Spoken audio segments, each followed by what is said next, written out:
tous, on reprend nos QVG break après la pause de l'été et aujourd'hui on va parler de récupération hors travail. La question qui se pose, c'est comment fait-on pour récupérer de la fatigue qui s'accumule durant la semaine? Est-ce que c'est un week-end où on se met dans un transat et on ne fait rien? Bien évidemment, la réponse est non. On a envie de faire des tas de choses pendant le week-end, mais il faut sans doute réfléchir un petit peu à la nature de ces activités et à leur impact en termes de fatigue, en termes de récupération.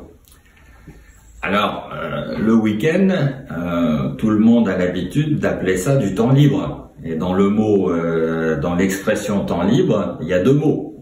Il y a du temps et puis il y a de la liberté. Donc bien entendu que quand on quitte le bureau le vendredi soir, ou l'usine, ou quelle que soit notre activité, on se dit je vais avoir enfin un espace de liberté. Alors ça marche pas exactement comme ça, parce que durant le week-end, on a un certain nombre d'obligations qui vont être parfois pour s'occuper de membres de la famille, que ce soit les enfants ou des parents dépendants. On va avoir plein de courses à faire et il est relativement facile de se laisser embarquer dans un week-end épuisant.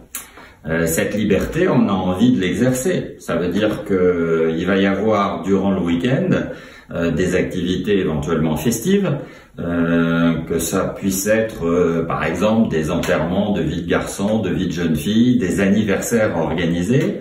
Ça veut dire que dans certains cas, on a même tendance à avoir durant le week-end une charge de travail, une charge d'organisation, d'événements qui peut être tout aussi compliquée que ce que l'on traite durant sa semaine de travail. L'obstacle évidemment de tout ça, c'est que si on se laisse embarquer par une suractivité durant le week-end, eh bien on va finir le week-end relativement fatigué, et puis la semaine d'après, on va se remettre à travailler, et la fatigue risque de s'accumuler. Alors, qu'est-ce qu'il faut faire par rapport à tout ça? Eh bien, comme dans beaucoup de choses qui sont indiquées par le Crédit, il faut essayer de faire un petit peu de planification. Nos vies sont très compliquées. On a une charge au niveau du travail qui augmente. C'est aujourd'hui un monde hyper numérique, hyper réactif. Donc il ne faut pas s'imaginer que les journées au travail vont être de plus en plus reposantes.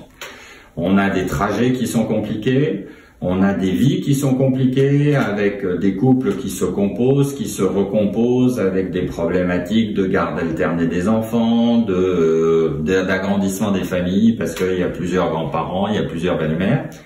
À partir de là, tout est relativement complexe.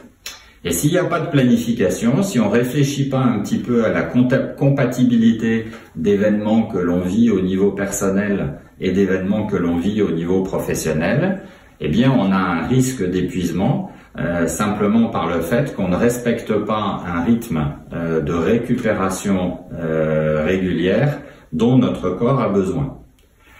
Il y a trois éléments qui vont constituer la récupération dans nos vies. C'est évidemment la nuit de sommeil, et vous savez l'importance que nous attachons au Crédit à la question du sommeil.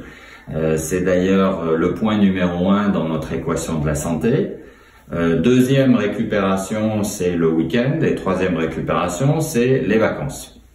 Et si aussi bien pendant le week-end ou pendant les vacances, on a un train d'enfer avec beaucoup d'activités, beaucoup de stress, eh bien tout ceci va s'accumuler et quoi qu'il se passe, ça va aller dans le mur parce que notre corps n'est pas fait pour travailler 7 sur 7. Notre cerveau n'est pas fait pour fonctionner 24/7, 17 heures sur 24. Il faut des plages de repos, des plages de récupération. Alors, nos solutions par rapport à ça, c'est d'abord d'avoir une approche de notre vie qui soit globale. Ça sert strictement à rien de séparer le professionnel et le personnel. C'est un tout Et quand on veut raisonner un petit peu sur notre rythme de vie, notre rythme de récupération, il ne faut pas traiter séparément la partie professionnelle et la partie personnelle. Alors, quelques exemples. Si on a un week-end, une activité qui va nous prendre énormément d'énergie, imaginons une grosse fête de famille, un mariage, un déplacement à l'autre bout de la France avec 2 avions, et j'en profite pour saluer les copains belges pour dire que ça peut être un déplacement à l'autre bout de l'Europe. Eh bien, il faut s'imaginer que ce week-end ne va pas constituer un moment de récupération. Il y a des chances importantes qu'on soit plus fatigué au bout du dimanche soir que du vendredi soir. Eh bien là, il faut réfléchir et se dire, la semaine d'après au niveau professionnel, je ne peux pas additionner un engagement très fort, par exemple dans une grosse convention, dans un gros projet à rendre. Ça va juste pas le faire. On se programme quelque chose qui va nous faire nous prendre les pieds dans le tapis parce que simplement on n'aura pas assez d'énergie la semaine suivante pour attaquer un gros enjeu professionnel alors que le week-end précédent on a fait quelque chose qui ne nous a pas du tout reposé. Ça veut dire qu'il faut planifier tout ça et qu'il faut carrément prendre son calendrier et regarder comment finalement les engagements professionnels sont compatibles avec les engagements personnels et ne pas hésiter à se dire que c'est pas uniquement le professionnel qui impose le rythme au niveau personnel, ça peut tout à fait être le contraire. Et si on a des étapes importantes dans sa vie personnelle qui vont nous rendre certains week-ends très fatigants, eh bien on prend son calendrier et on se dit la semaine d'après, je n'accepte pas tel ou tel enjeu, je n'accepte pas d'avoir à rendre un dossier, c'est juste pas possible.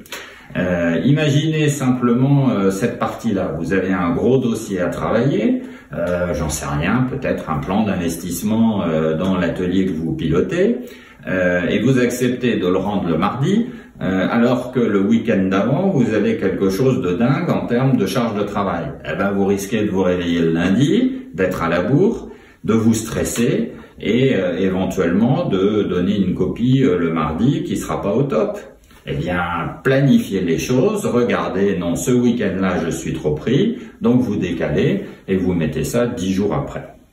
Ça, c'est le premier conseil. Donc, une planification globale et surtout en n'ayant pas des œillères en disant d'un côté le professionnel, d'un côté le personnel. Ça marche pas.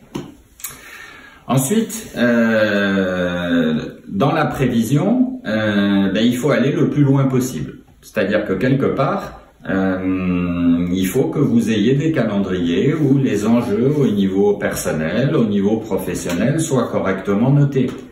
Je suis surpris de voir que, par exemple, dans des petites entreprises, des gens qui ont des étapes importantes à franchir avec, pourquoi pas des déclarations de TVA, des rapports à remettre à des banquiers, toute une série de choses où ils savent très bien qu'à chaque fois, c'est quand même relativement la bourre pour les finir. On prend leur calendrier, on regarde un petit peu, et les prochaines échéances, peut-être dans 3 mois, dans 6 mois, elles ne sont pas notées. Bon. De la même façon, quand vous entendez parler d'une échéance importante au niveau personnel, j'en sais rien, une grosse réunion d'anciens de l'école, mais notez les dates qui sont plus ou moins envisagées longtemps à l'avance.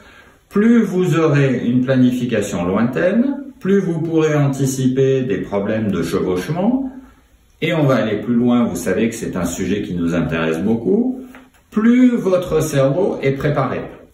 Si votre cerveau a, sur une feuille blanche, longtemps à l'avance, planifié un certain nombre de choses et qu'il a commencé à anticiper qu'il pouvait y avoir une difficulté, cette difficulté, si vous êtes amené à la vivre, sera moins difficile à gérer par votre cerveau. N'oubliez jamais que dans plein de métiers, on envoie les professionnels dans un simulateur, notamment par exemple les pilotes d'avion, et on leur fait simuler quoi? On leur fait simuler en général des trucs qui n'arrivent jamais, des accidents, des impossibilités.